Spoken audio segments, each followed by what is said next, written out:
Hands starts to cramp. They do? I'm so used to typing, right? Yeah, I know, yeah. That's like at, I mean, even at work when I was at the other job, that's all I did was type. I never wrote out anything. Yeah, and then all of a sudden, yeah. It's like it's so weird.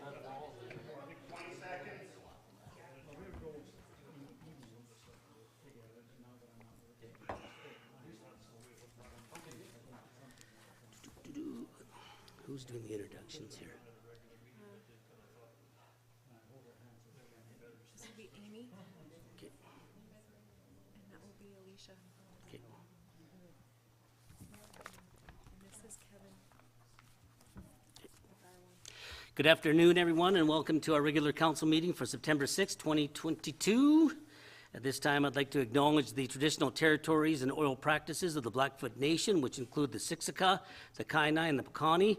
We also acknowledge the Tsuut'ina, the Stoney Nakoda First Nations, the Métis Nation Region 3, and all people who make their homes in the Treaty 7 region of Southern Alberta.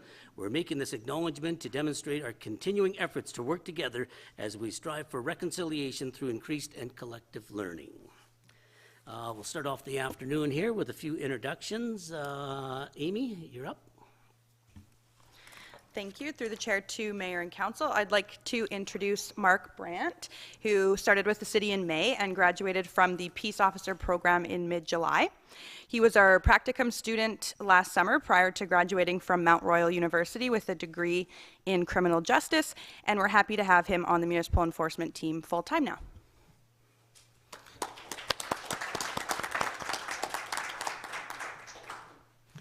Okay, and then Alicia, you have an introduction. Hi, I am introducing Kelly today. She started with us on July 19th. She has over 15 years of admin experience and has come to us from a local accounting firm, so I want to welcome Kelly Wallace. Welcome aboard, Kelly. Okay, thank you. Okay, and now we have our safety codes officer in the fire discipline acknowledgement, Kevin Swanson. Your worship and council. Before I begin, I'd just like to bring up Kelly Bragg. She's our protective services clerk. She's going to help me with this, and Barry Obiana, our deputy fire chief. Come on down.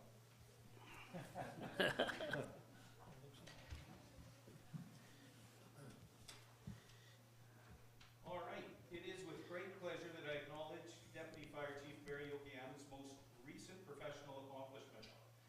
Since Barry's date of hire, October 15th, 2019, he has tirelessly worked on his own time to become a designated safety codes officer in the fire discipline. Everyone, please join me in recognizing Deputy Yokoyama having successfully achieved his designation of powers as safety codes officer for the city of Brooks.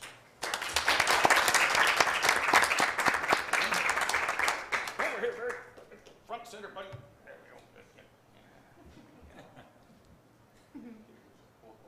So good.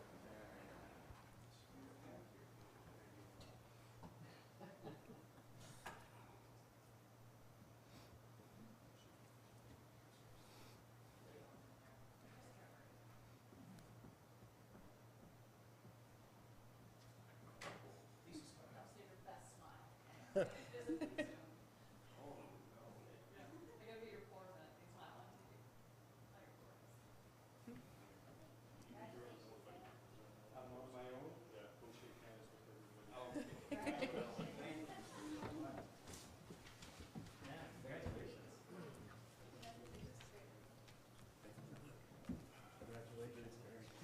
everybody. Yeah, congratulations, yes.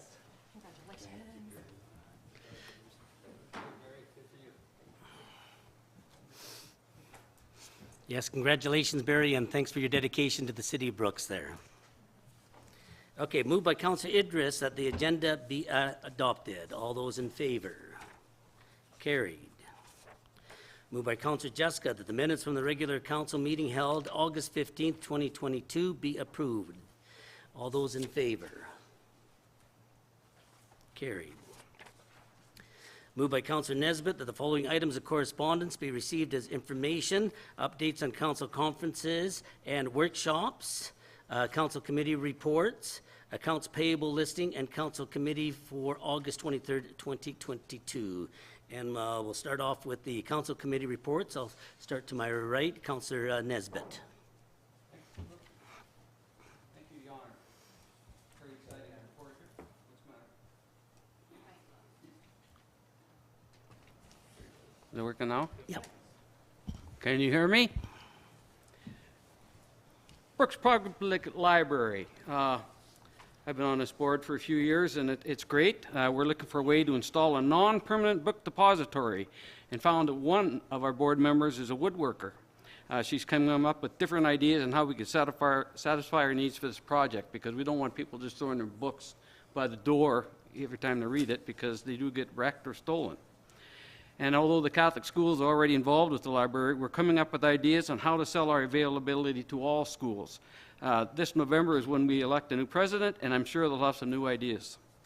The library participates in the farmers market each week, and still reads to first graders at Griffin Park School every year. Offers have been given to all schools, but we've had few takers. I've done it myself and found this most enjoying, sitting there and reading to kids that don't understand half what you're reading to them. Yap Pastel cards are free for youth under 18, and we're always looking for ideas on how best to promote our library. In the fall of 2021, the library indicated their intent to request an increased appropriation equivalent to 2% of their annual budget in order to begin the long-discussed plan to address staff wages. Along with the planned 2% increase, they are also presenting a deficit budget. It's been 3 years without an increase, coupled with an increase in population figures, inflation, and significant cutbacks to and during the pandemic. The complete request letter should be included with all council's packages for their review, but did we get that? I don't believe that was circulated. I believe they're coming to do a Okay, presentation good. at an upcoming meeting. Good, thank you. And then Shortcast Library System, going through the values identified by the board over the years, which are sustainable, flexible, and efficient high-quality service innovation, people, internal and external, fiscal responsibility, and intellectual freedom. We've added green and eco-friendly. We're still open for more suggestions. Personally, I think values should be included. We have issues with the government census figures, which are higher than Alberta's numbers. A good example is the federal number have a population for Dutchess at 1,116 this year and 1,085 for the last year. According to the Dutchess mayor, the population is still under these numbers, and grant funding is affected by increased populations. Our fiscal audit will be done by Johnson Morrison Hunter and Company for $50 more than last year, so we didn't tender it out. Request for tenders was waived because of this. A realtor in Medicine Hat has donated $5,000 to the library to cover income for the memberships, which is very good. He didn't even want his name to be published.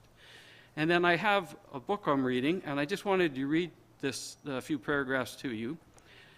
Freya Sampson has always loved libraries. As a child, she visited her local library weekly, and as a student at Cambridge, she spent many a night in the university library.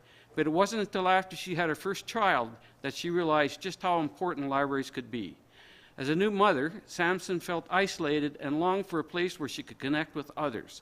She ended up in her local library, where she found other parents, a place to write, and eventually inspiration. According to Sampson, she was writing in a library one day when she saw a librarian stop to chat with an older man whom she often saw there reading the newspapers, all by himself. It occurred to me, she says, that might be the only conversation that man had all day. And so I had the idea to write a book about unlikely friendships between a lonely pensioner and a shy librarian. Sampson describes her debut novel as a story of community and kindness. As she says, I hope that all of us appreciate what a vital role libraries play in our communities. A refuge for some, a lifeline to the world for others, and a place of books and companionship for all of us. And that's how I appreciate being on the library boards. Okay, our recreation and parks. Okay. The 2023 Alberta 55 Plus Summer Games will be held in Brooks on August 17th to 20th. Our operating budget has been set at $237,000 with a registration fee of $100 per person. It's been decided to keep the pickleball event indoor at the JBS Canada Centre to allow the tennis games to run smoothly in a hectic schedule. We're expecting over 800 participants over the 4-day event. And I'll let Marissa give the remainder of that report. And my new regional services report, I would like to mention that all 2021 year-end operations reports have been completed and submitted to Alberta Environment and Parks. Alberta Environment and Parks conducted inspections on 7 water systems. All systems passed, and we will be receiving a copy of the final inspection reports in the coming weeks. MPE Engineering was on site at the Lake No Resort lift station to do a price quote on a complete facility assessment.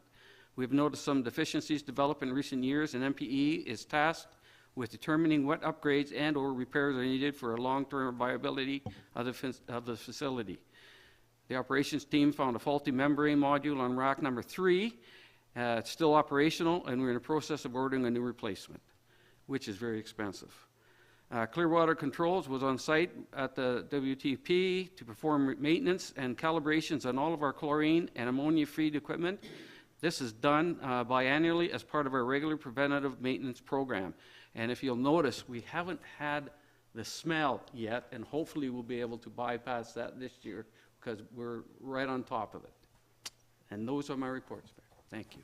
Okay, any questions for Councillor Nesbitt? Okay, Councillor Prentice. Yeah, just another note on that Newell Regional Water. The water consumption this year is just down a little bit from last year because of all the rain we've had. It was up a couple months and down, so it looks like the total is going to end up about the same as 2021.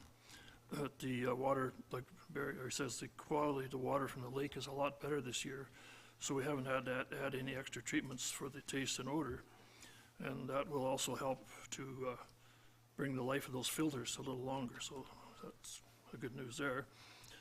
And then the new recycling, the new cardboard bins have all been in place, and it's working really well. There's very little contamination because they can't open the lids anymore. It's just slots for it to go in. Materials are coming in drier, and it's working very well. And was also, we purchased 4 sea cans for storage of materials. There was a lot of stuff had to be stored outside because they couldn't get trucks and just to get enough stuff there. So they were ordered and using them. That's working out very well, saving a lot of busting cardboard open, have to re-dry it and re-bale it. And so there's been no problem getting trucks in the last few months. There was a big issue there for quite a few months where you couldn't get trucks with the COVID. So that seems to have straightened out, and that's all order trucks and they're there right now. So it's working very well. And the Newell Regional Landfill, the contract with White Fox for the new pits are about 75% complete now. And they're behind about 30 days with the weather because of the wet weather and whatever. So it's coming very well. It should be completed approximately at the end of October. And we're still getting lots of private contractors hauling stuff in from Calgary Materials, which is really helping. So everything's working well there. Okay, any questions for Councillor Prentice? Okay, Councillor Jessica. Thank you. So the Airport Commission a budget was presented at the April meeting, which showed a shortfall of $6,775.53, but that was more than offset by higher than budgeted fuel sales revenues. So that is the primary source of revenue at the airport. So at the August 18th meeting, an updated budget was presented. One unexpected operational cost was $23,627 to upgrade the card reader to meet Visa's requirements that it accept only chip cards. That was not a pleasant surprise. There was more discussion of the installation of a jet fuel tank, and with a quote of $152,790 plus electrical hookup to install one. Quickway has been doing some fuel sales, or jet fuel sales. This is primarily for helicopters, but does not want to continue the practice. So more information, RE, their sales numbers and revenues was presented to the board, and the clients do include air ambulance services. So while the payback is not great, it was felt that the fuelability is a necessary service, and the motion to proceed with the installation of the tank was passed. For SAWA, Southern Alberta Energy from Waste Association, as you may recall, they did receive an ACP grant of $149,164 to move the project forward to cover the cost of assessing the 3 proposals to finance, design, build, operate a regional waste energy plant at the landfill. So once they've selected the best proponent, that should give us an idea of the cost of waste disposal and the other members of cost of waste disposal at the landfill. And that will be a fairly major make or break moment on the project.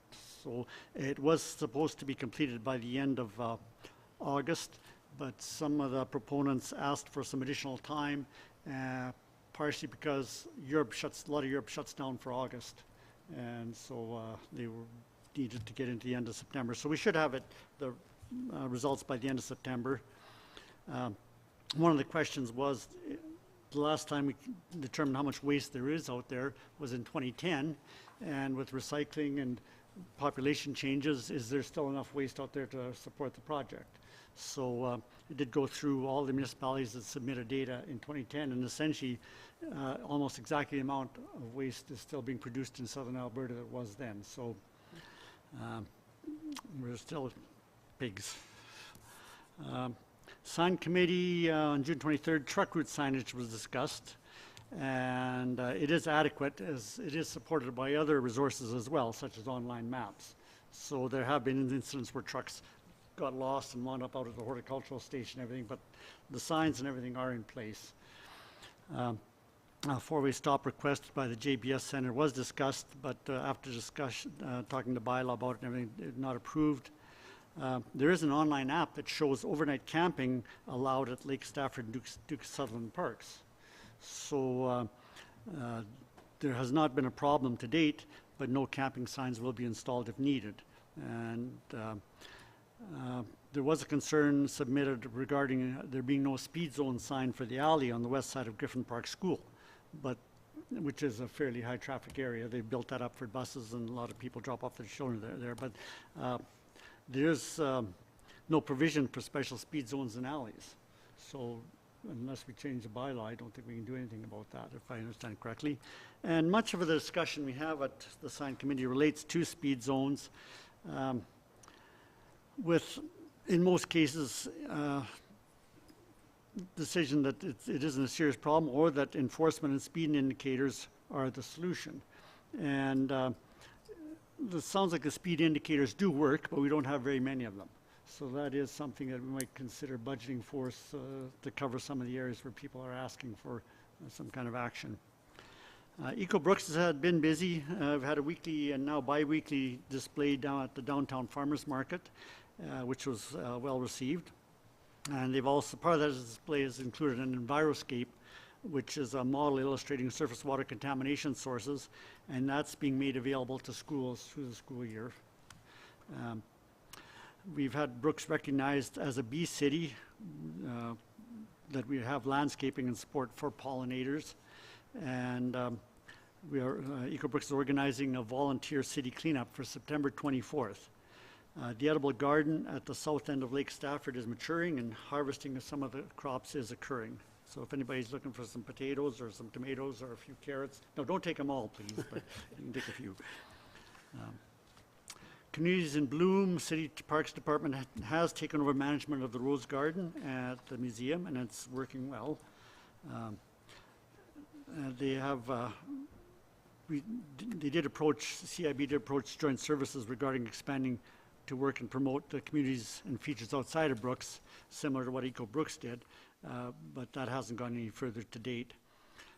Now, Communities in Bloom is a local organization that functions within a large international organization to promote beautification and projects and recognition of projects in municipalities around the world. And membership in the organization was retained for this year, but it was decided not to be judged. So that may come back in the future. Annual garden tour was successful. Rose Garden Tea, which was free, was in appreciation for the support of the community, was also well attended. The commemorative garden, 2022 trees have been planted, and Communities in Bloom has been responsible for past cleanups, and they've been asked to assist Eco Brooks in planning the one in September. So they'll be working together in that and discussing reinstating it as an annual event in the future. The Brooks and District Museum did host the Canada Day did not host the Canada Day breakfast, but was open for the events with the Antique Tractor Parade and in cooperation with the activities in the park across the road. AGM was held in a positive financial position. Revenues were up and expenses were down over the pandemic period. The campground occupancy rate has remained high, and that is a primary revenue source. They did have an agricultural day tractor parade and open house, and enough money has been raised to put a new metal roof on the storage barn, and funds are now being collected to refurbish the Crithosaurus statue. And finally, Old Man River Regional Services Commission Board of Directors. The 2021 audit showed a $296,030 excess revenue over expenses. And from January to April, there are 82 subdivisions applications to create 227 lots, generating $160,685 compared to $140,568 over the same period. So we're seeing a little bit of recovery there. These numbers were updated at the September 1st meeting, where we saw from May to July 47 more subdivision applications for 55 lots. And at that meeting, they presented the municipal land use suitability tool, which could be of value to all the member municipalities, including Brooks. And this is a decision support tool illustrating relative suitability of areas of a municipality for development. So you can put in different factors, environmental, social, physical, geological, and it'll develop a map identifying the optimal top 20% sites for industrial, commercial, and residential developments. So we'll see once we get all the bugs worked out of that if our own planning department will be using it. And any questions on any of those? Covered a lot of ground, but I was trying to do it in the Reader's Digest version. Well, okay. Thank you, Councillor Jessica. Okay, Councillor Wardrop. Thanks. So for the Recreation and Parks Board, a few more highlights. The basketball court restoration that was done by members of the Alliance Church was a great success. If you haven't been out yet to check it out, it looks amazing. June was Parks and Recs Month in Brooks. There was a bike rodeo that was set up at the farmers market, and we actually gathered a lot of great data at that bike rodeo in terms of potential improvements for bike users in the city. There was also a Get Active bingo, and the ferry trail at the Evergreen Park was set up, and so that was great. The board also granted some donations for local groups to put on community events, like the Filipino Heritage Celebration, and there was a large consignment sale for families, and those were great. And we're looking at ways to improve and streamline the process for donation requests, because we seem to get a lot of those, and a lot of the time it's like for a wonderful cause and it's beneficial to the community. Let's see. We're also looking at ways to improve and potentially update the YAP program, and that's a process that's just beginning now. And what else? The skateboard park is needing to be rebuilt. The repairs are extensive, and it's not feasible to have the park rebuilt at that time. So we're looking at, we'll be looking at potential new locations there. For Newell Housing, that's all I got for, did I miss anything, John? Okay. For Newell Housing, hosting the annual staff barbecue at the Playfair and Newbrook Lodges on September 8th and 14th, respectively.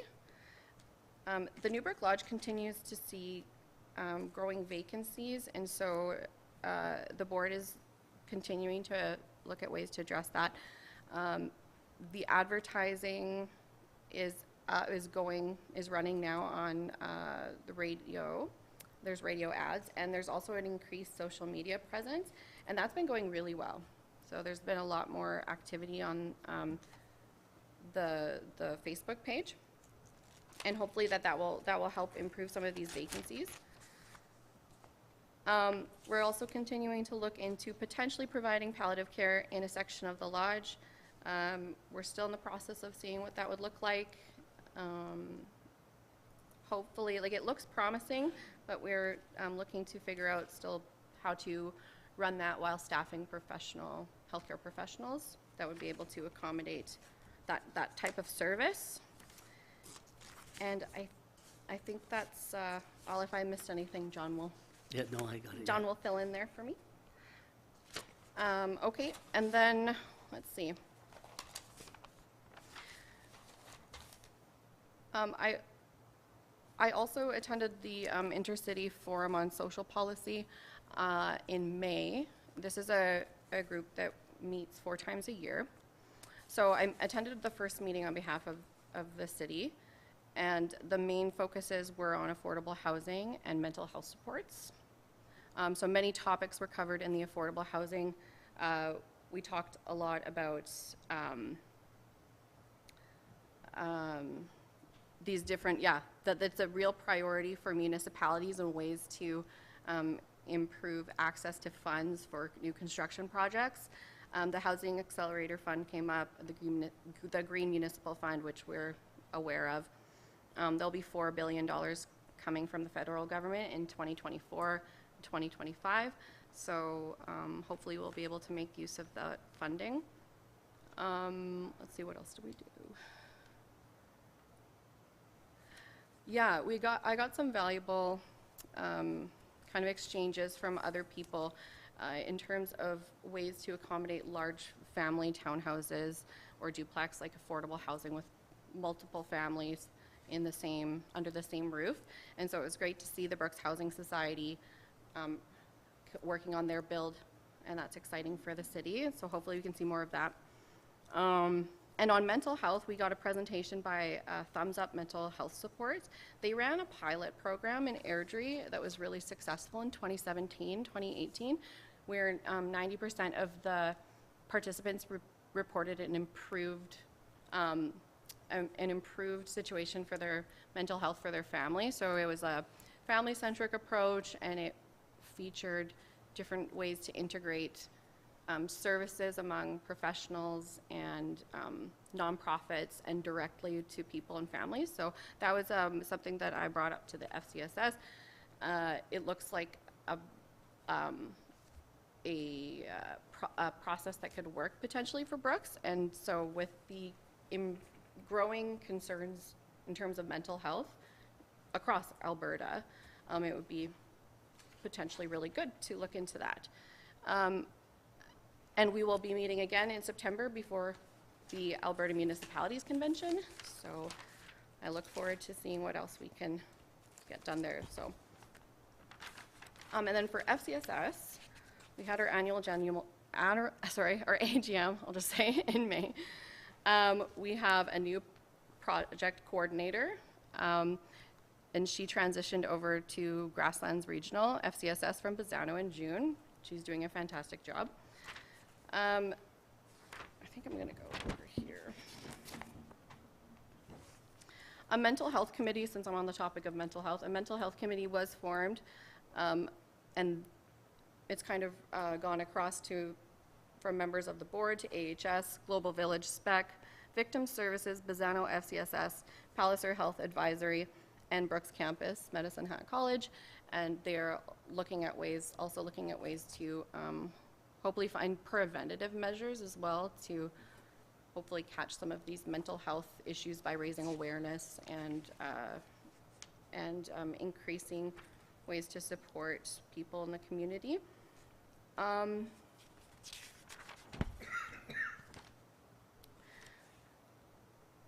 The Alberta, I'm skipping around here, sorry.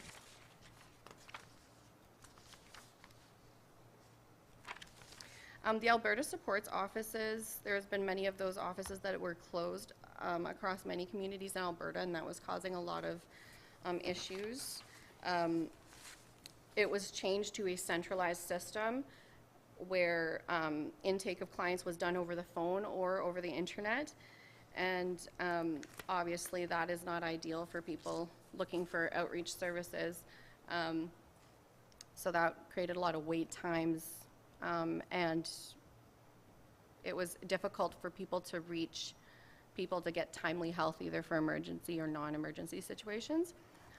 Generally, it's been reported as a very depersonalized experience, as you can imagine. If you're looking for help, and even if it's an emergency, you can't go to an office to get help or go to see somebody and talk to them. Particularly difficult for people potentially with disabilities or limited access to internet services or phone.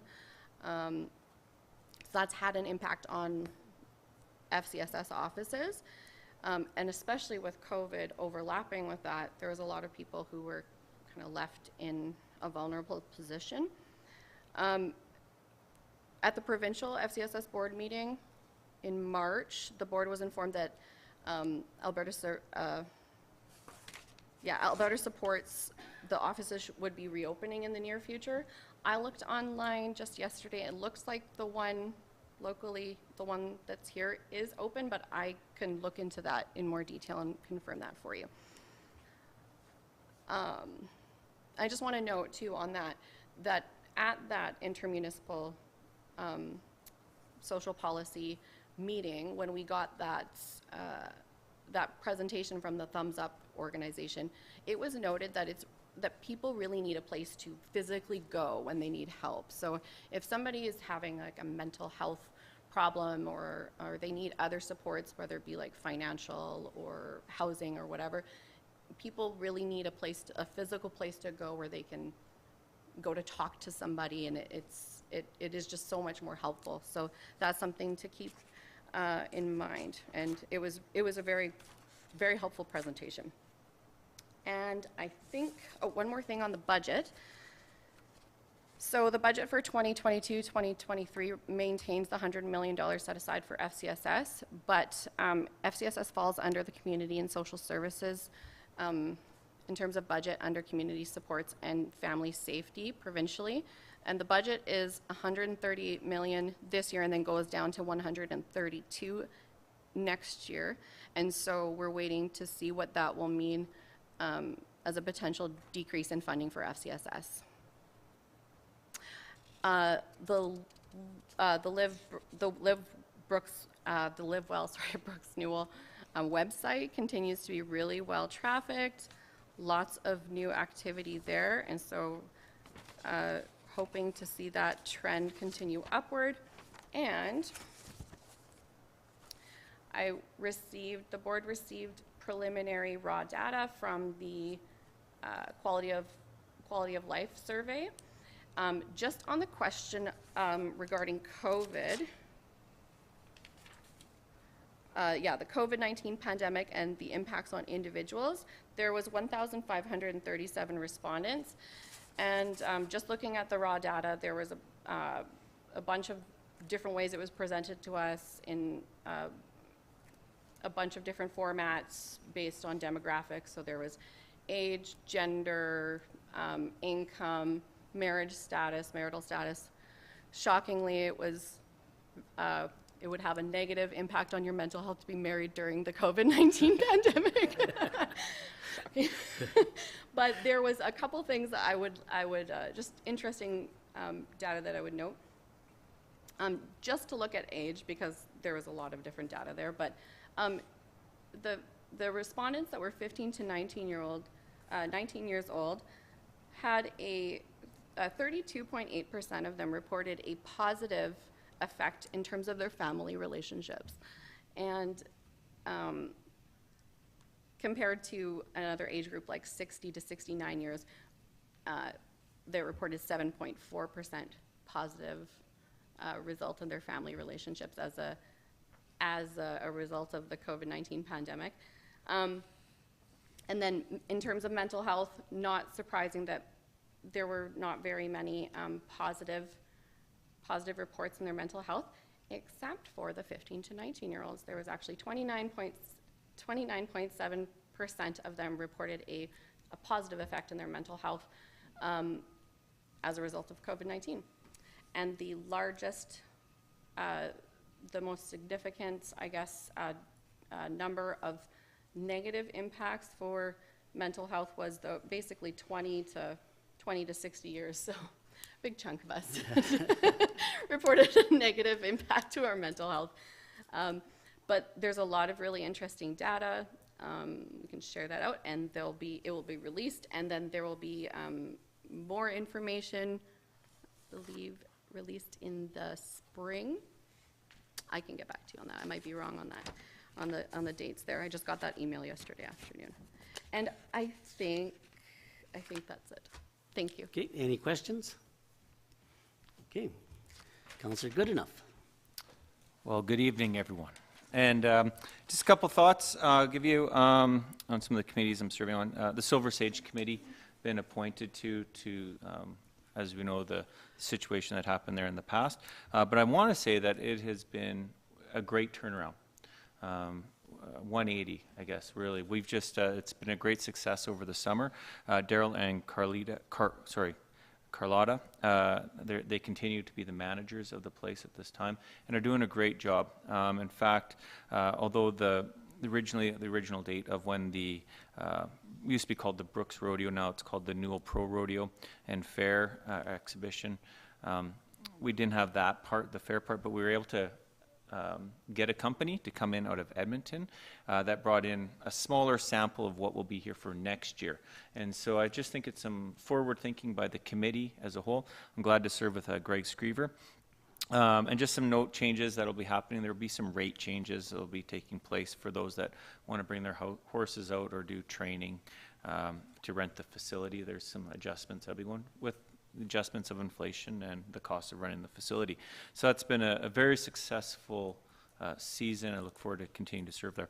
Chamber of Commerce, we've got our business after hours is happening again after 2 years of delay. That's going to be the first of the month, typically September 7th, actually tomorrow from 5:30 to 7. You can do that in person at the Chamber office.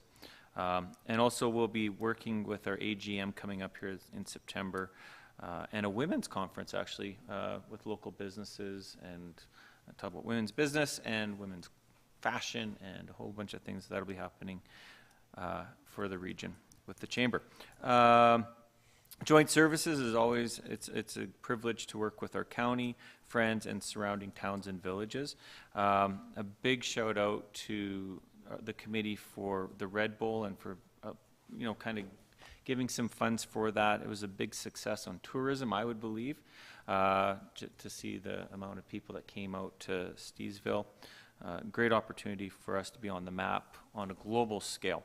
So that's good. Also, we're always continue to be working on our doctor retention and vet retention. And economic development is always a major part for joint services. And last but not least, I just want to mention regional pathway as we continue to work towards getting that built, and the funding is continuing to come in, and we thank our local sponsors and grants and all the donations that are coming in to make that a possibility. Other than that, that's all I'm going to mention. Okay, any questions? Okay, to the original motion, all those in favor? Carried.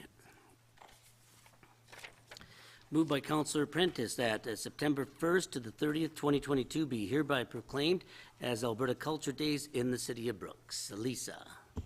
Thank you, Mayor Petrie. Through the chair to Mayor and Council, Alberta Culture Days are Alberta's largest celebration of our artistic sector, our heritage, cultural diversity, and our provincial pride. Once again, City of Brooks and County of Newell residents will have a wide range of arts and cultural experiences to enjoy during the month of September. All residents and their families are encouraged to attend, embrace the cultural and artistic attributes that our community has to offer, and events will be available online and in person. A full guidebook showcasing the Alberta Culture Days activities is attached for Council's review, but residents can look forward to activities such as a documentary screening of From Sherbrooke to Brooks, some in-house pottery demonstrations at the Brooks and District Handicraft Guild, various art lessons, musical performances at the CPR Engineers House, and a fringe festival put on by our very own Arts, Culture and Heritage Board. One thing that the City of Brooks is hosting is Lifted on Saturday, September 17th, and staff is extremely excited to be bringing back Taste in Nations. We'll have almost 20 different vendors featuring food from different countries, plus a full slate of entertainers, musicians on stage during the day. Featured during Lifted will be Specs Cultural Fashion Show and live performances, plus BCIS will be hosting Games of Nations, showcasing traditional games and activities from different cultures. So this is a family-friendly event. It's going to be hosted in Veterans Park right next door, and with most Culture Days activities, it will be free to attend. So at this time, staff is recommending that September 1st through September 30th be formally recognized as Alberta Culture Days in the City of Brooks. Any questions? Nice to see everything coming back, whatever. You got a month full of activities, and just about every weekend is filled. There's a lot of activities, and just great for the entire community. So thanks for your efforts in that there. Okay, to the motion. All those in favor? Carried. Moved by Councillor Wardrop that the week of October 9th to the 15th, 2022 be hereby proclaimed as National Fire Prevention Week in the City of Brooks. Barry. Through the chair to your worship and council, this year's National Fire Prevention Week occurs the week of October the 9th to October the 15th and focuses on family fire safety, with the theme being Fire Won't Wait, Plan Your Escape. So from October 9th to October the 15th, the City of Brooks Fire Department will be encouraging everyone to plan and practice 2 ways out. So if smoke is seen or a smoke alarm is heard, you and your family head outside immediately and call 911 once you are at a safe distance away from the fire. Everyone is encouraged to learn 2 ways out of every room, ensure exits are free of clutter, and understands how to use doors and windows. There will be an open house for the public on Saturday, October the 15th from 9 a.m. to 12 p.m. at the Brooks Fire Hall, with tours and demonstrations being held to celebrate Fire Prevention Week. Vulcan's County's Fire Safety Unit, along with the County of Newell's Emergency Response Unit, will be on display for children of all ages to experience. We were just informed today that Vulcan County's Fire Safety Unit is down for repairs, so not available, but the volunteers come and meet the volunteer firefighters. They volunteer their time to make a difference within the City of Brooks and the County of Newell, so come on down and see them. And during Fire Safety Week, the fire department will have fire prevention information material accessible to the public at both City Hall and the Fire Hall. So therefore, staff is recommending that Council officially proclaim the week of October 9th through to October the 15th, 2022 as National Fire Prevention Week in the City of Brooks. And I'm open to answer any questions. Any questions? Nice to see the open house. I can't remember if you did it last year or not, but I kind of thought maybe with the pandemic. No, it hasn't been going on, but it is nice to for people to come over, take a look at the equipment, and show that off to the community there too. So it's nice to see that happening again there. Yeah. So. Okay, good. Thanks for organizing all that. Yeah, thank you. A great day. Yeah. Okay, to the motion. All those in favor? Carried. Moved by Councillor Goodenough that Council formally approve the donation of the decommissioned 1988 fire truck to the Brooks Rotary Club for the use of the Los Amigos project. Mr. Swanson. Thank you, Your Worship, and to all the Council. On August 15th, 2022, staff was approached by the Brooks Rotary Club, who requested the city's consideration for donating the fire department's... Push the button. My apologies. On August 15th, 2022, staff was approached by Brooks Rotary Club, who requested the city's consideration in donating the fire department's recently decommissioned 1988 Ford fire truck towards Rotary's Los Amigos project. The Los Amigos project is a Rotary International Service project organized by the Rotary Club of Lethbridge Sunrise and supported by Rotary clubs across southern Alberta, including the Brooks Club. Since 2011, Los Amigos has annually coordinated the donation of decommissioned Canadian vehicles to Mexican communities. These vehicles include ambulances, fire trucks, handy buses, school buses, and all vehicles go directly into regular service for medical emergencies, firefighting, and the transportation of students and disabled individuals within Mexico. In 2015, the 1988 Ford truck was removed from service upon delivery of a new replacement. The decommissioned fire truck was put into use at the city's regional fire training facility to be utilized whenever outside agencies were unable to bring their own fire truck.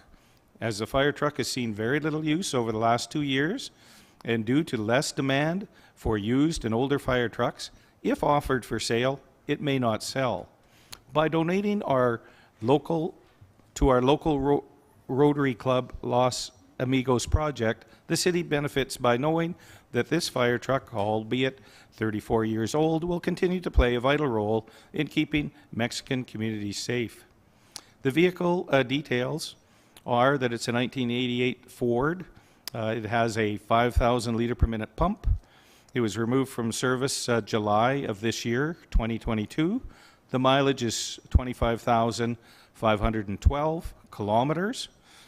And the last annual commercial inspection, the CVIP, was completed May 31st of 2022. The manufacturer is Superior Emergency Vehicles in Red Deer, Alberta. The recommendation, therefore, staff recommends that council formally approve the donation of the decommissioned 1988 fire truck to the Brooks Rotary Club for use in its Los Amigos project. If there's any questions, I would be pleased to answer them. Any questions?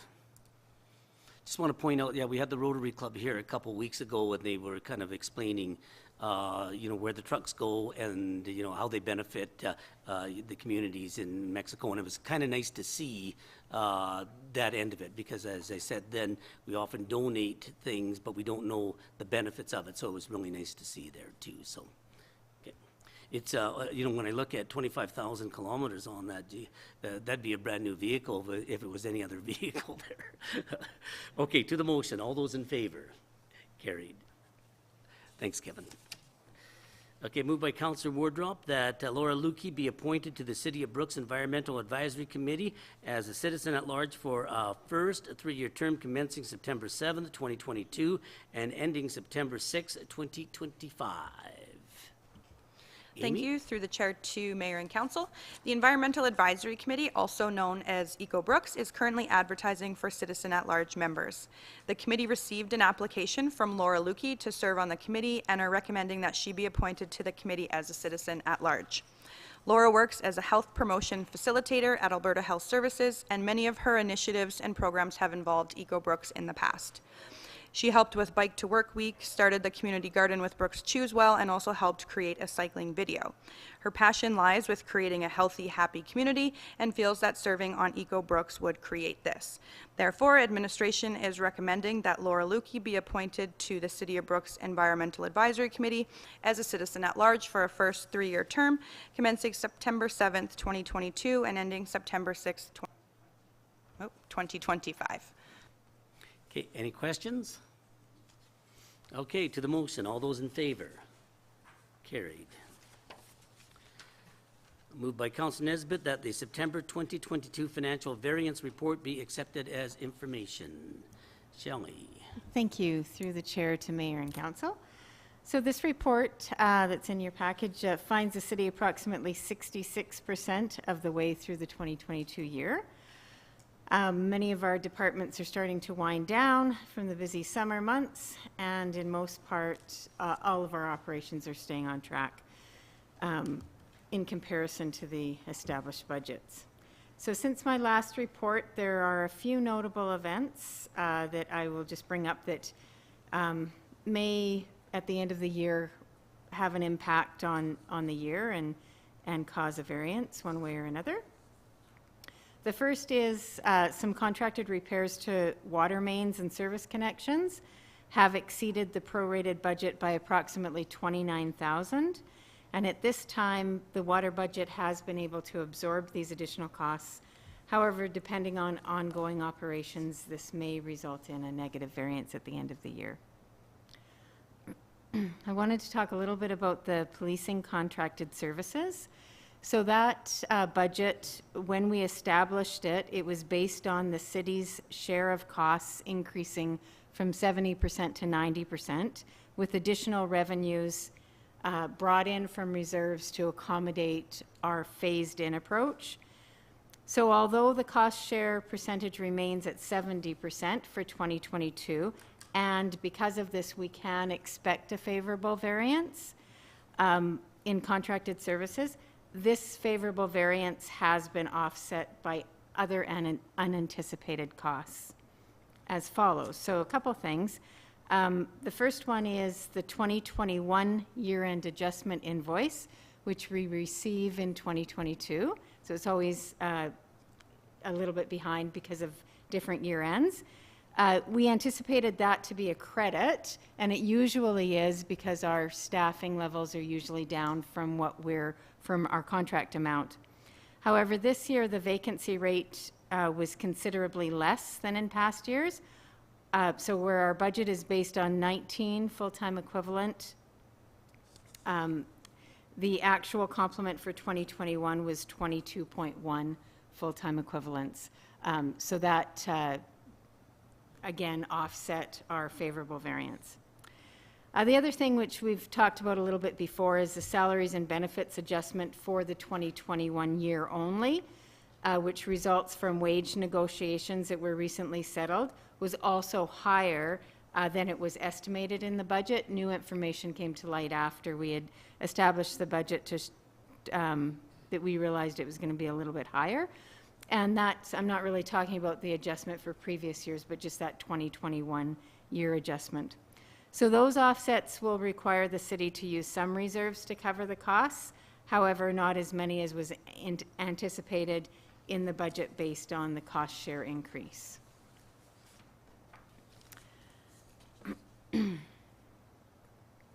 So another point in the budget is unanticipated repairs were required at Duke of Sutherland Water Park this summer, costing about $13,250. As indicated in the attached report, these costs are currently being absorbed in the park's operating budget. And on the positive side, our recreation revenues, which in our 2022 budget were reduced by 50%, and that's because we anticipated further COVID-19 restrictions and closures.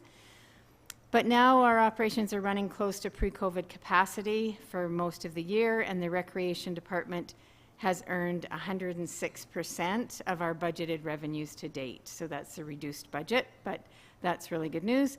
And of course, this favorable variance will reduce the amount of reserves we anticipated to use to cover any lost revenues. In regards to capital, there's no significant variances in our capital projects. However, the costs of both the hot tub lift and the lap pool lift were slightly higher than budget just due to inflationary increases. So just if you notice that variance, it's pretty small. So administration recommends that this report is accepted as information, and I'm happy to answer any questions if I can. Any questions? Councillor Wardrop? Thanks, Shelley. I'm curious, is this is $13,000 a typical amount of money to spend on repairs at the water park per year? So, through the chair to Councillor Wardrop, it's my understanding that it's a little bit high because they had to actually break the concrete to do the repair, so it was something that was unexpected. I think they anticipate certain amounts of repairs on the water park, but that one they had to go through the concrete. So it was a bit of a big bill.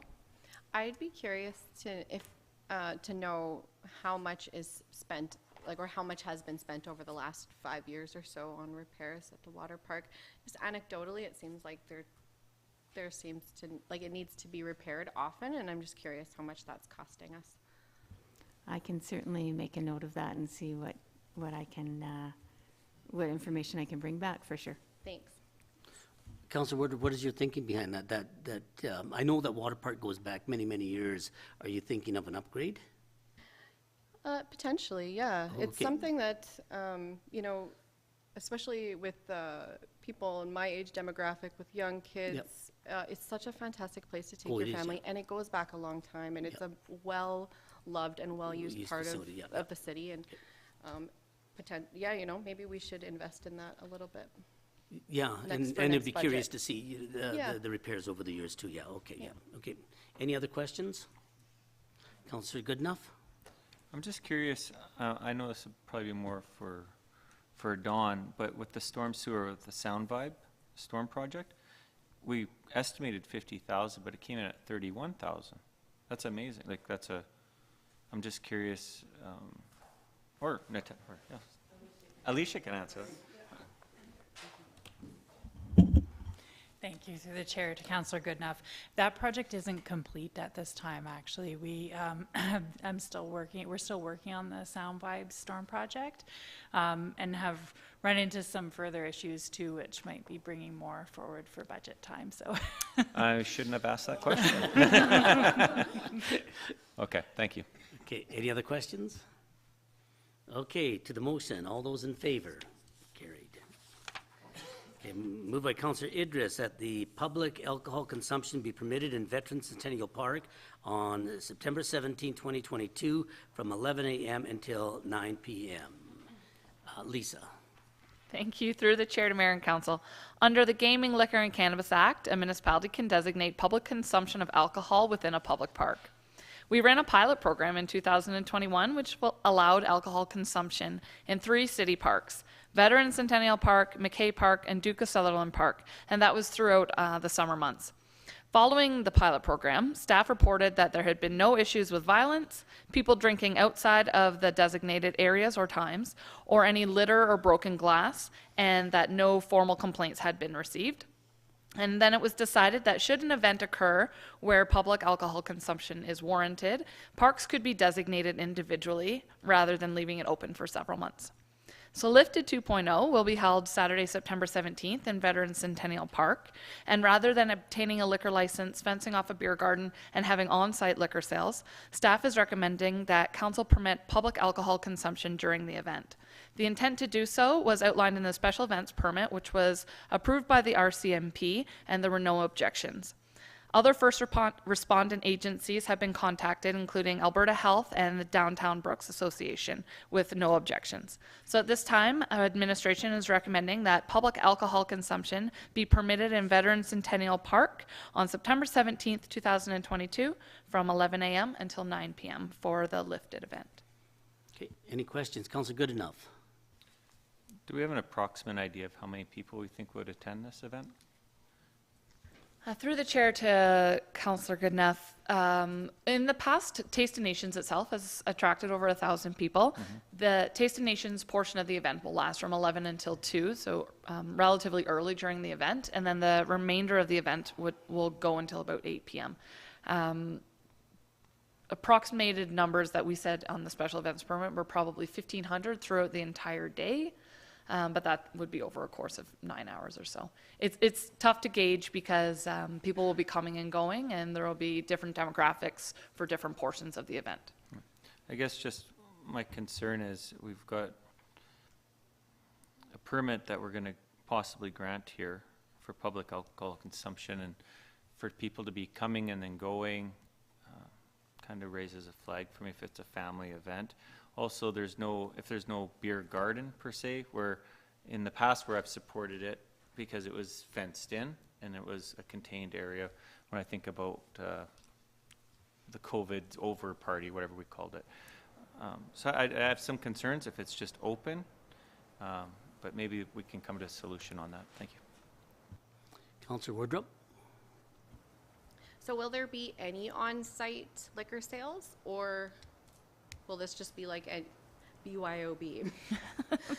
Through the chair to Councillor Wardrop, it'll be a BYOB. I avoided using that terminology, but that's exactly what it would be. We won't have any available sales on site. So if somebody wanted to bring a bottle of wine or a couple of beers or something like that, 2 Taste of Nations, they could do so. It would be very similar to the Food Truck Wednesdays that we held in 2019, where we had permitted alcohol consumption on site, and there were no issues at that time either, which was also a family event. Just a follow-up, Lisa, could you tell me, I'm not sure if you have any like data on this, but how popular was bringing alcohol to the food truck events last year? It was going back a few years. It was 2019, but from what I recall, almost nobody did it. No concept of that. I think there were just very few people did bring some beer just as almost like a novelty. They had some beer on site, but there were no issues reported whatsoever. The RCMP didn't have any problems with it, and I think for the most part, nobody really participated. It was an option to them, but nobody took advantage, or very few people took advantage. Can I one more follow-up? Sorry, Lisa, to keep asking you, but I'm in favor of this. I don't have any objection to it, but I'm curious what brought this on. Is it more for like the events in the evening, like the Fringe Fest and the stuff like that, or do you see a lot of people drinking during the Taste of Nations, or I guess like what's the intent? Like, what do you guys see as a vision of how this is going to happen? A little bit of both. Last year when we hosted Lifted, we had a liquor license and we had on-site beer sales in a beer garden, and it was held during the evening portion of the event, so I think from 6 until 11 p.m. or so. And at that time, public consumption of alcohol, a BYOB, was also permitted in the park. So you could purchase alcohol and drink it within the beer gardens, or you could bring your own from home or from a liquor store and drink that outside of the beer gardens. And we found that more people wanted to spread out a little bit more and sit throughout the park in smaller groups of people, rather than necessarily within the beer gardens right up in front of the stage. So just based on that previous experience, we thought maybe it would be better just to not bother with the liquor license, which was a bit of extra work to get, and it was a lot of extra work to fence off an area, and it put added pressure on our public works department to provide the fencing and to set it up for us. And we also needed to reach out to a local service club to act as bartenders, and they all needed to have their liquor licensing on site. So it was just truthfully additional work, and we're a little bit strapped for staff and for volunteers. So we thought this would be a little bit more of an easier way to do it, and potentially open it up a little bit more so that you could also drink during the day if people wanted to during Taste of Nations. I do have maybe a suggestion, because although I don't have an issue with it, I could see how it being just the idea of having public alcohol consumption at such an early hour, 11 a.m., could maybe sound less inviting to people. So potentially we could close that window of time. Hopefully we're not drinking too much at 11 a.m. anyways. It wouldn't be that big of a problem. But maybe we could close that window of time to be more like the afternoon, later afternoon into the evening until 9. That might prevent anybody from feeling not as welcome to join in the events, would be my suggestion. Okay. Through the chair to Councillor Wardrop, we've sort of broken the event into 3 main chunks. The Taste of Nations would be 11 till 2, and then 2 until 5? 4? 4, sorry, is a little bit more, the Taste or Games and Nations will be going on, bouncy castles and stuff will still be happening. And then from 4 until 8, we'll have a service club doing a barbecue, and that's when more bands will be on stage rather than solo performers. So if we're looking for probably a more adult crowd or evening type events, then I would suggest from 4 until 8 p.m. or 9 p.m. just to cover up the linger.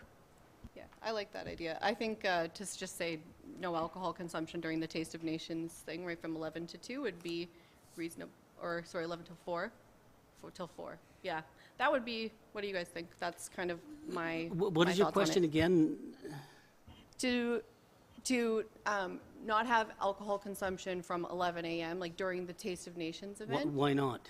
Well, if I remember correctly, there's some people concerned, even though there didn't turn out to be an issue with consuming alcohol in the parks, there's just the optics that like it's, and you know, there's alcohol, it's not as like maybe a family-friendly event as the Taste of Nations. Yeah, to that be. family-friendly event, I mean, I look at the Bandits hockey games, that's a family-friendly event, they sell alcohol there. So I don't know, I have a little bit more respect for the community there. I don't think people are going to go there, you know, to get totally intoxicated. I see it as if somebody wants a beer, they're gonna have a little cooler, pack 1 or 2 beer, kind of know their limit, or have the bottle of wine, and, you know, to do that on that. I don't really see, I know we did the pilot project a couple years ago, we had absolutely no problems in the community with alcohol. There might have been even, I don't even know if there was litter from the cans or things like that. So I don't really see it as a big issue, and I don't really even see it as, I mean, for myself, I'm not going to take any beer there. You know, I mean, I like to taste the different food from the Taste of Nations and things like that. So I don't know. I think sometimes we put more into it than really, you know, what we should. I don't really see a problem. Like I say, I'll go back to my statement that let's respect the people and do it this way. If we have a problem, and then it's only the one day, and it's only at Veterans Centennial Park. So, I mean, we can test it this year. If there's a problem, don't do it again. We leave it up to the public to decide on what should happen. If they are abusive of it, we'll take it away, but give them the respect of that. We have enough alcohol. When I look at Europe, what they do and how they treat alcohol, and because they treat it differently, their kids respect alcohol a lot different than what we do in North America here. Yeah, and I agree with you. I don't anticipate any issues. What I could anticipate is people feeling differently about like being welcome to the event in the same type of way. But I am open to giving it a shot, and hopefully we don't hear any negative feedback. I just remember there were people that just didn't even like the idea of having the alcohol in the parks, even though there was no issues, and I don't expect there to be any issues either. But it could potentially discourage some people to coming out to it. That was, you know, that's more my concern. Yeah, but I think, you know, if we want to give it a shot and see how it goes, I'm okay with that too. Sorry, Mohammed. Okay, Councillor Idris. Yes. So I was hoping not to amend my motion because I thought it was my motion, but actually I'm going to put an amendment for it to be from 4 to 8. And I think I do agree with you, Mayor Petrie, but I think perception also is important. And I do remember some of the perception last time when there was some talk in the community that I heard that wasn't really favorable of that. So I would like to put a motion to have the assumption allowed thing from 4 to 8. Just in respect to your statement there and perception, it doesn't matter what we do, we're always going to get another side of the story, and it depends on how many. I never heard one complaint when we did the pilot project on that. I agree with you 100%.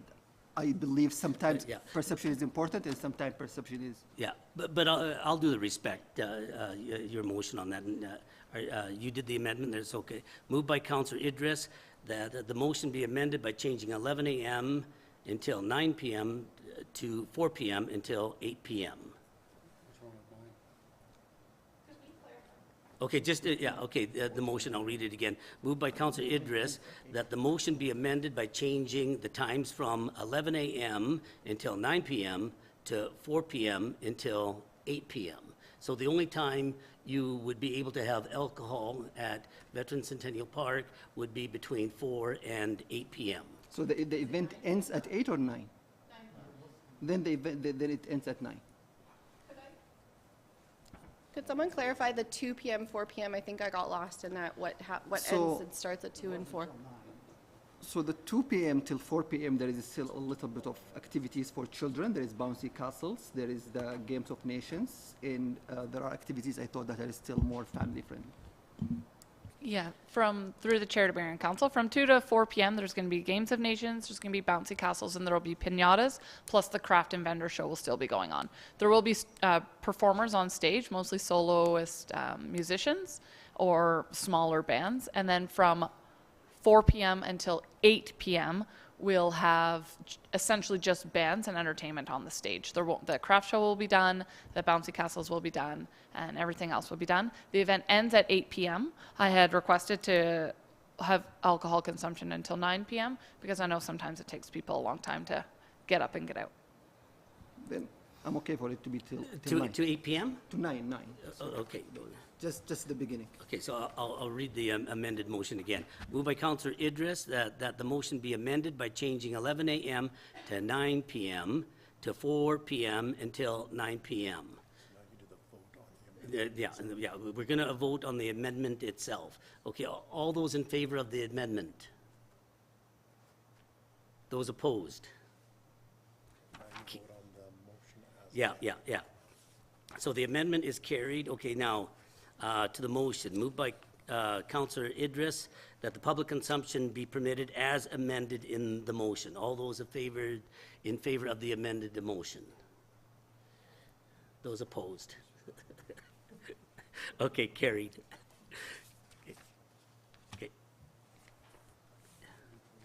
Okay, moved by Councillor Goodenough that Council approve policy C004 to Z009A entitled City Recreation Facilities Disciplinary Policy. I'll read that again, just not to screw you up there. Okay. Moved by Councillor Goodenough that Council approve policy C004-009A entitled City Recreation Facilities Disciplinary Policy. Natasha. Thank you. Through the chair to mayor and council, the city's current disciplinary policy for recreation facilities was approved in 1996 and is outdated. It does not provide sufficient information and or actions for staff to address incidents that arise in our recreation facilities. The proposed draft policy outlines various levels of contraventions, level 1, level 2, and level 3, and the responses that staff can utilize to address such contraventions. The new policy will set clear expectations for patrons and visitors and also outline the consequences for not meeting the expectations and or following facility rules. The draft policy was presented at the August 23, 2022 Council Committee meeting, and a subsection has been added that states staff may call the RCMP for assistance in addressing any level 1, 2, or 3 contravention. Therefore, administration is recommending that Council approve policy C-004-009A. Okay, any questions? Councillor Jessica. I just wanted to touch, thank you. So some of the bans are quite long-term, and now if you take away their passes, that's pretty straightforward, but does staff have any kind of mechanism to recall or record through images or anything people that have been banned, especially for more serious offenses? Through the chair to Councillor Jessica, we do have video surveillance in the facility that we reference when there are incidents of a higher magnitude, that really need serious addressing. So we do use that as a resource. And as for staff, we have our recreation software database that we use. And so pass holders have pictures on their accounts, and that helps staff identify, patrons who are coming into the facility who may be suspended. And, we can have that conversation to say, hey, guys, we need to get you out of here. So hopefully that answers your question. Any other questions? How are they enforced, the rules?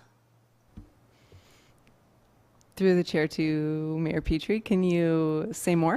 Well, okay, and my point is, in a lot of cases, it's just sort of an education process, because if I see somebody say no speed skating, playing tag, or group games, there'd be, instead of, okay, you're banned, I would rather have an education process is, please don't do that, that's against the rules. And yeah, what I don't want to do is sort of get, where people get sort of crazy, because your kids are kids, eh? Yeah.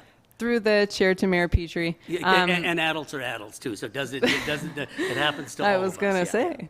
Yeah, it really does depend on the magnitude of the incident. First and foremost, education, I think, helps a lot. The why is something that we talk about quite often of, hey, you're doing this, and why we ask you not to do that. And I do feel like we get a lot of progress there, just, in that as a starting point. But when things are a little bit more of a serious nature, that's when we need to kind of go to that place where, banning them from the facility is what we need to ensure, to ensure the safety of the public and the staff. And that's understandable. Good answer. Yeah. Any other questions? Councillor Woodrup? I could just add on to that, just because it's been spoken about quite extensively at the Recreation and Parks Board, why this hopefully is going to be such a great resource and tool for staff is this kind of gives those staff members the authority to say, this is for sure against the rules, instead of just knowing in your gut that, hey, you shouldn't be roughhousing over there. Especially for some of the younger staff, it's hard to police even adults, right? Yeah. Adults. More so sometimes, it's harder, Yes, of course, right? And this having this policy, this detailed policy, gives them the authority to look back at the policy and say, like, actually, this is against the rules, while still, having the opportunity to educate first, and then, but when things, when kids, adults, whatever patrons aren't listening, they have this to fall back on, and kind of gives them a little bit more authority in that. So, I think this will hopefully be a fantastic resource for them. Give them some more confidence dealing with those tough situations. Okay, Council, good enough? Yeah. Thank you. I'm just curious on number 6. I don't know if you have it in front of you there. In response to level 1 contraventions, staff may give patrons or visitors a verbal warning regarding the behavior actions that is not allowed and request the behavior action immediately to stop, and so on. I'm just curious if a verbal warning is given to a patron or visitor, does the staff then require to write up an incident report on the situation? Because what if the next day that person or patron comes back in and does it again and says, no, he never talked to me, she never talked to me, and all of a sudden you've got 18 instances down the road and major situation. So I'm just curious how that's going to be handled. Through the chair to Councillor Goodenough, you'll see in some of the verbiage in here as well where it'll talk about multiple incidences of a level 1 contravention or a level 2 contravention. And so yes, we do ask that there is some type of documentation taken, because sometimes that is the case where, maybe you're not taken as seriously as you'd like to be, and you're having, some of the same conversations. So we do usually start with a gimme, a 24-hour. There's no documentation saying, hey, tonight you don't seem yourself, things are a little, you're getting a little rowdy, step out for the evening and come back tomorrow, ready to enjoy yourself in our recreation center. But yes, we do ask that when we start to see the same name coming up with those conversations after your, one-time gimme, that we do document this so we can address them, better.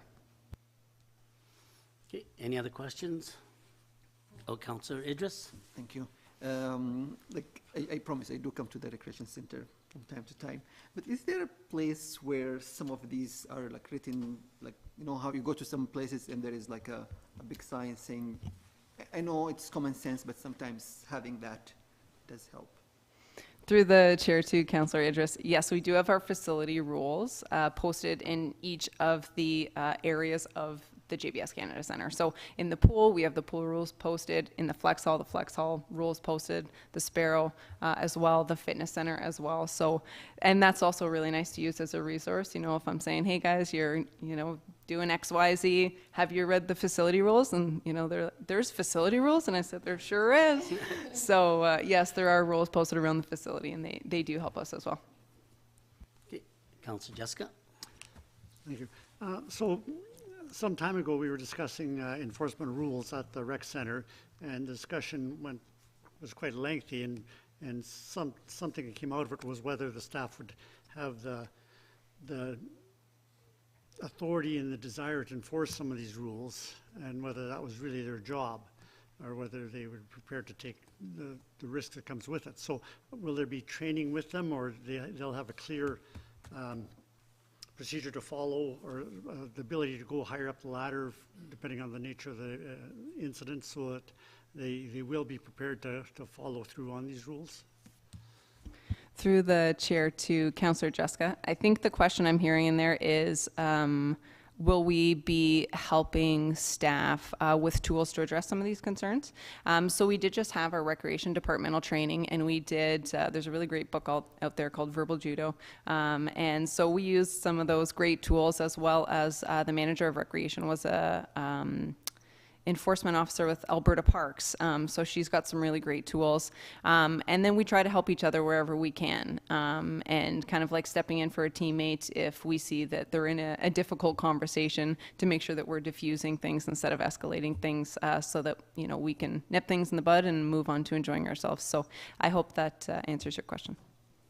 Okay, any other questions? Okay, to the motion, all those in favor? Carried. Thank you, Natasha. Moved by Councillor Jessica, the bylaw number 2205, being a bylaw of the City of Brooks in the province of Alberta, to amend bylaw number 1412, being the land use bylaw, be introduced and read a first time. Alicia. Thank you through the mayor to mayor and council. Local entrepreneurs have inquired about the ability to establish a kenneling service within city limits. Staff brought the topic to council committee at the June 28th meeting.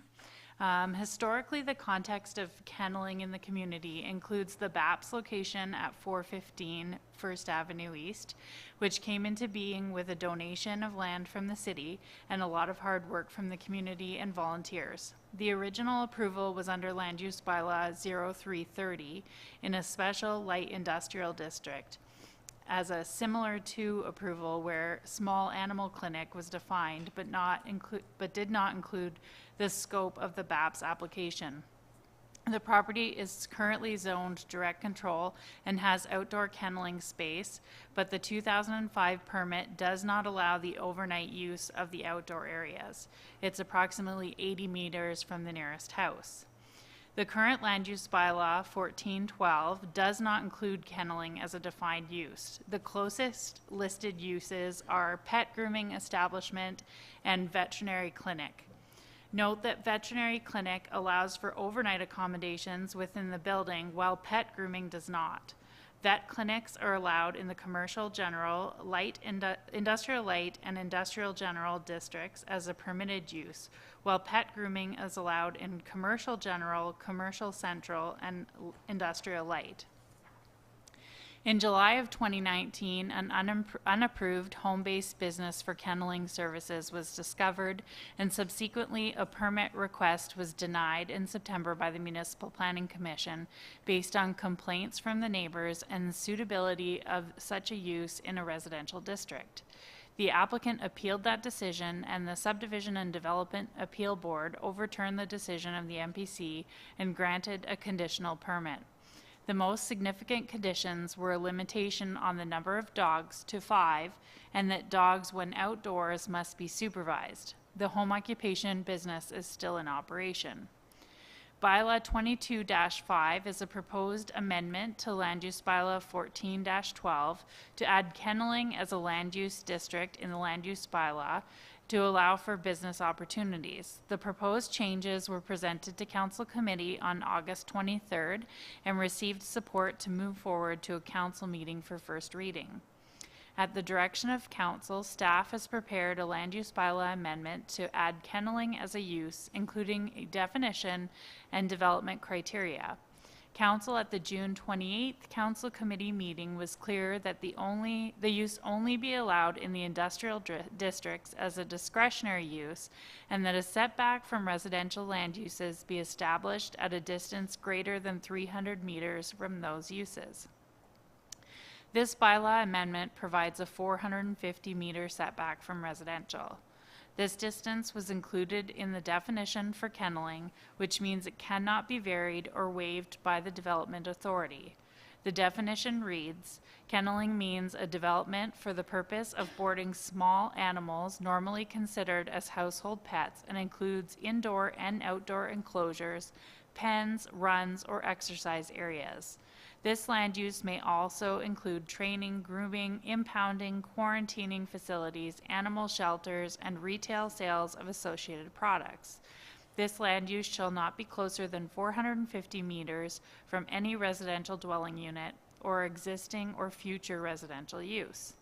Also, as a means of controlling hours of operation for outdoor kenneling, the Community Standards Bylaw, which establishes hours for other disruptive uses, was used. The outdoor kenneling component of the use is proposed to be limited to the hours of 7 a.m. to 10 p.m. Monday to Friday and 9 a.m. to 10 p.m. on weekends.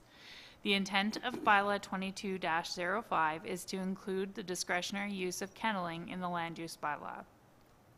The particular control measures for this use are intended to protect the quiet enjoyment of residential neighborhoods while providing adequate locational opportunities for the use in the industrial districts. Staff is confident a good balance has been struck between the two objectives. Therefore, we recommend that Council complete first reading of Bylaw 22-05 and set a public hearing date for September 19th, 2022 Council meeting. Okay, questions? Councillor Wardrop. Thanks. Upon further reflection, there are a couple things that I would like to see changed in this bylaw. The first being the distance from any residential dwelling in the definition of kenneling, because then that's really that's quite restrictive. That takes away the opportunity to kind of grant an exception if it makes sense. Like for instance, like BAPS is only 80 meters from a residential area, and it functions quite well there. There's definitely more than 5 animals there at a time, and there's not a lot of complaint. I don't know if there's ever been a complaint about the noise or any of that there. And it's, Yeah, you know. and I think the difference is they don't keep the animals outside, right? At BAPS, like they are on a time limit. So, like let's say a dog barking, you wouldn't hear him in the evening after. I don't know if is that right? Am I correct on that? Yes, thank you through the chair to Mayor Petrie. I believe their condition was that they couldn't have the animals outside overnight. Yeah. Yeah, and I mean, like if there was a business or whatever, some kind of kenneling operation that, you know, didn't let the dogs or whatever animals be unattended overnight outside, I don't see why not, or why another place couldn't, right? It doesn't seem to be an issue. So I would say that we either take that 450 meters and pull it way back, or just take it out of the definition of kenneling so that we have some more flexibility if somebody has an opportunity, right? It would be a shame to say you can't because it has to be, right? So far, 450 meters, 300 meters is it's quite a distance. Councillor Jessica? Well, a lot of thought went into that number on both sides, and really that ultimately restricts it to just the industrial area. You know, I don't think you'd find very many communities would let BAPS be put where it is now. It's being grandfathered, but they're pretty noisy sometimes. People can learn, maybe people learn to live with it, but I don't know. Personally, I think we should stick with the 450. And I don't mind, like, but let's take it out of the definition of kenneling so that does provide some flexibility. If there is an exception, if there's an opportunity for somebody to provide this service in the city, and where that happens to fall less than 450 meters from a residential area, you know, if we had that out of the definition, we could have some flexibility there. Go ahead there, Alicia. Thank you. I know when we discussed this, one of council's concerns was that we could make changes to this and we could approve things and that was the purpose for defining it with the 450 meters in the definition, because I believe council had discussed not wanting us to be able to allow things, even though, you know, preference was to keep it away from residents.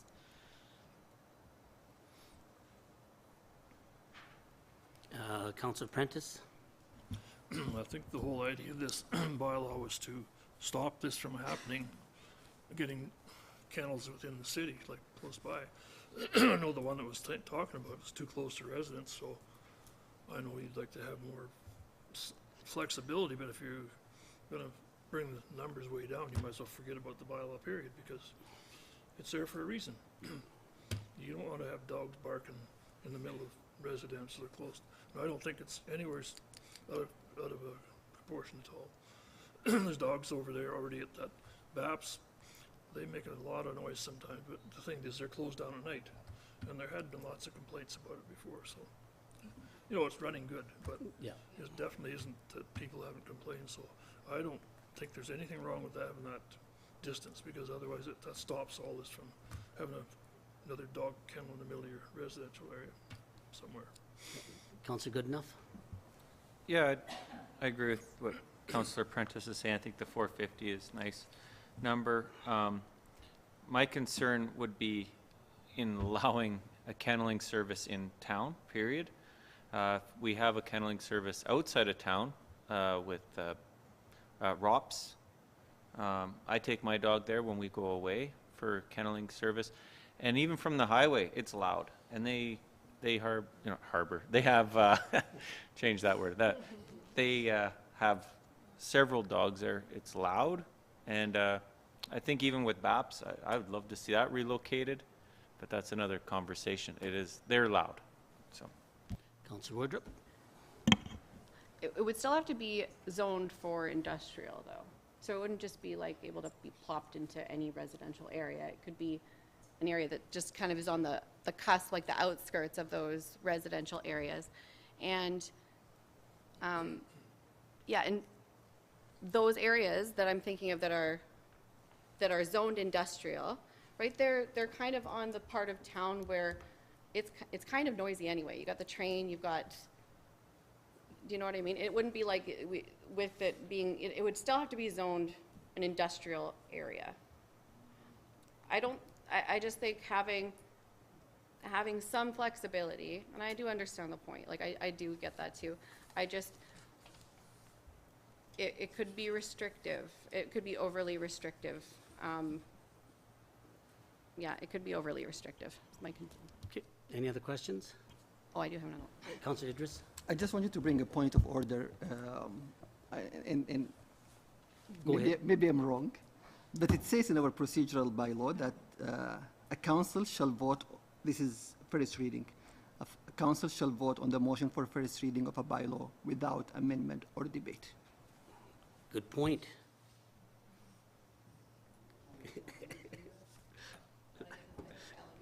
Yeah. No,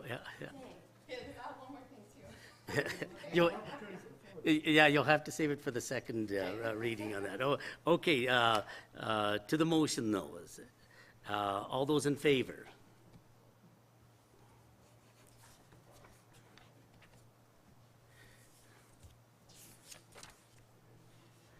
Okay, moved by Councilor Prentice that a public hearing be held on September 19th, 2022 at 5 p.m. to gather public input regarding bylaw number 2205. All those in favor, or any questions on the public hearing? All those in favor? Carried. Okay, moved by Councilor Goodenough that bylaw number 2213 being a bylaw of the City of Brooks in the province of Alberta to amend bylaw number 2120 being a bylaw to provide for the regulating and control of animals be introduced and read a first time. Alicia? Or who's this? Amy? Thank you, through the chair to mayor and council. Council discussed a request from a resident to consider prohibiting the feeding of wild birds such as seagulls, and administration has drafted the attached bylaw for council's consideration. Changes include adding a definition for wild animal, adding a subsection that prohibits owners or occupiers of private land from feeding, attempting to feed, or depositing any food out for wild animal consumption, adding a subsection that still permits residents to feed wild seed-eating birds, with the exception of the birds noted in the definition of wild animal through bird feeders, and updating Schedule A to include a fine for feeding, attempting to feed, or depositing any food out for wild animal consumption. The bylaw was discussed at the August 23rd Council Committee meeting, and it was recommended that the bylaw be forwarded to Council for formal approval. I did speak with a representative from the Town of Stony Plain Enforcement, and they advised that within the last year, which was the time that they had been there, no tickets were issued. However, the bylaw was used to educate residents. Therefore, administration is recommending that bylaw 2213 receive 3 readings and be adopted. Okay, any questions? Okay, all those in favor? Carried. Moved by Councillor Idris that bylaw number 2213 be read a second time. Any questions? All those in favor? Carried. Moved by Councillor Jessica that bylaw number 2213 be given 3 readings at this meeting. This has to be carried unanimously. All those in favor? It is approved.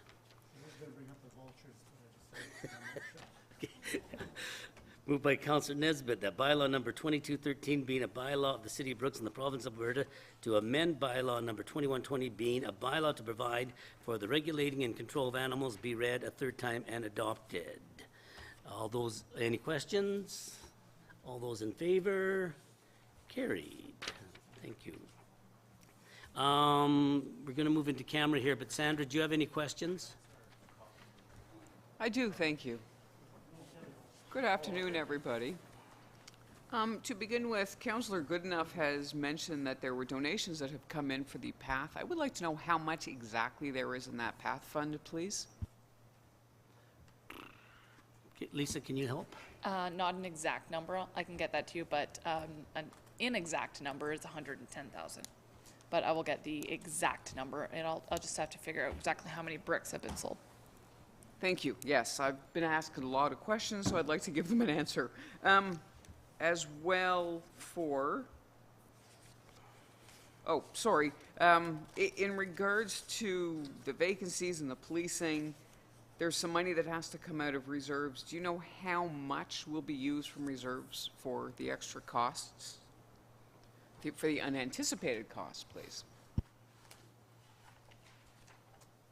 Sorry, I'll come here.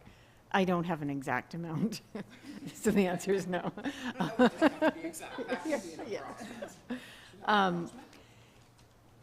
So there's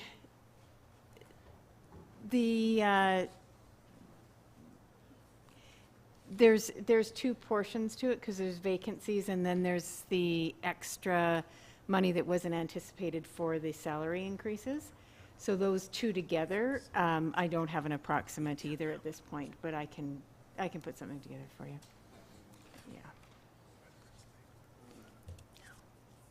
Yeah.